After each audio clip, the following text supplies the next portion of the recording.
nasa Nasa Kuwait. trabaho. Nasa Kuwait. Ilang taon na po kayo dyan sa Kuwait?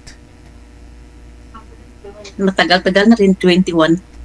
Tagal na. Ilang taon na po ba kayo? Pero mahirap pa rin. Oo. Wag tumigil sa pangarap. Mangarap na mangarap. Oo. Tulad ko dati, nung araw, Kaya nga. Mm. may sobrang hirap namin. Nangarap ako. Nagsikap. Sa awa ng Diyos. Yung mga pangarap ko, hanggang ngayon, pangarap pa rin. Akala ko seryoso.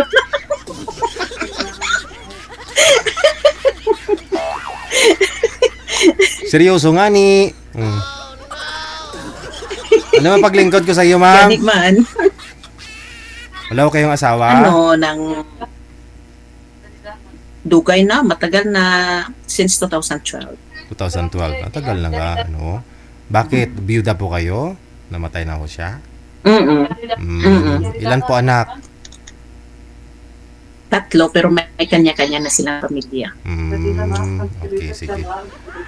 Ngayon ho, ano naman po anong katangian ng isang lalaki ang hanap mo? Gusto ko yung mga from 48 pataas. 48 pataas. Ilang taon ka na nga po, Tapos ma'am? yung Ilang taon ka? 53 na ako. 53. 53. Okay. Sige. No. Ano naman po ang gusto mo? Nasa abroad din? Sa Middle East? O dito lang sa Pilipinas?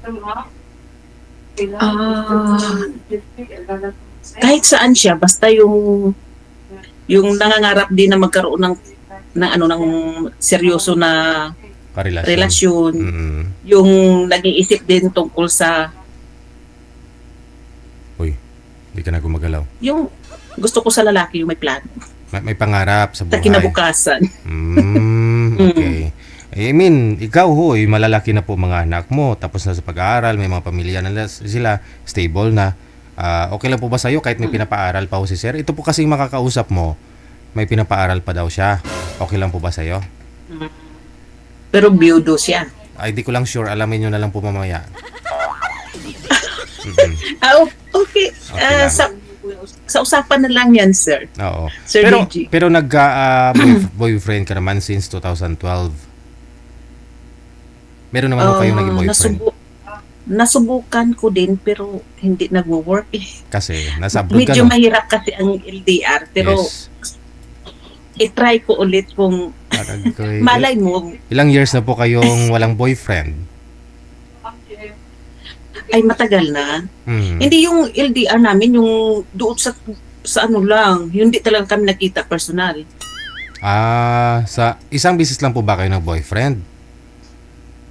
Nang nakadalawa ako magpagrelasyon sa Ibang lahi? yung LDR, pero hindi kami nag-meet. Hindi nag-meet.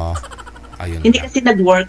Aha. So meaning, mula ho nung year 2012 hanggang ngayon, wag ginabunyagan?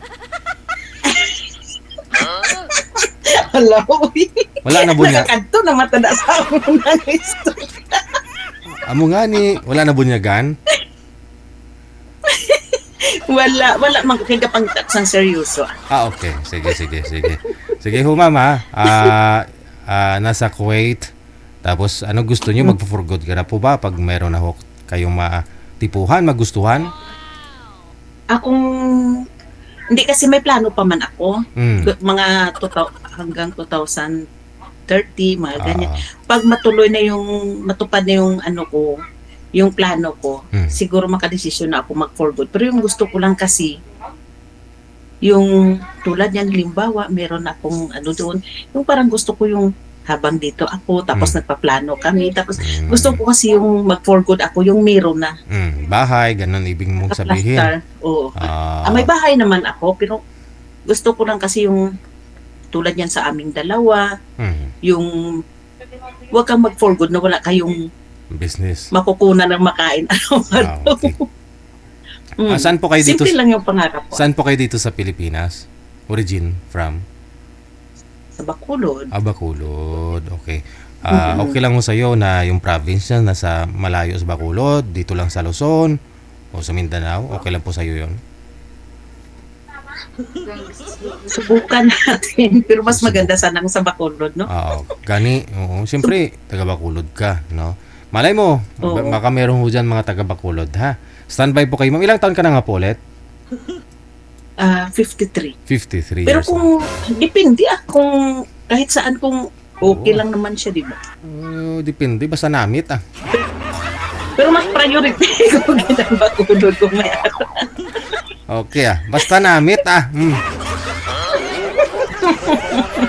Standby po kayo sa linya, ha? Pabalik ko ako.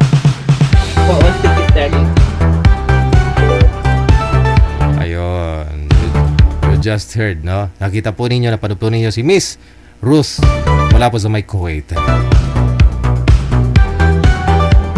Basta may pangarap sa buhay, may plano sa buhay, gusto ho ni Madam, pag umuwi na ho siya dito sa may Pilipinas, meron na ho siyang pinagkukuhanan, no? Pang-araw-araw siguro, ibig sabihin. May business, may maasahan po siya, no? Habang nasa abroad siya, pagkatiwalaan siguro sa business na gusto niyang ipatayo, o sana all. Mahirap po magbitaw sa pera, no? Ng pera, I mean, kapag yung partner mo hindi mo pa nakikita, or yung boyfriend rather, no? Ang boyfriend mo o yung ka-LDR mo. Marami pong case, marami pong nangyaring ganyan dito, di po ba? No? Yung iba nga nahututan lang, hindi pa sila nagkita personal. Oh, sweetheart, padalhan mo ako ng 100,000, bibili tayo ng 10 biik. Para pag uwi mo, marami tayong handa sa kasal. Oh, siyempre, asawa, boyfriend mo yan eh. Excited ka na magsama kayo, dapat may bunggang kasal. Oh. Para makatipid, kailangan pa alagain mo siya ng biik. Yung iba naman ho, naghiwalay na lang. Thank you na lang ho yung biik, yung baboy.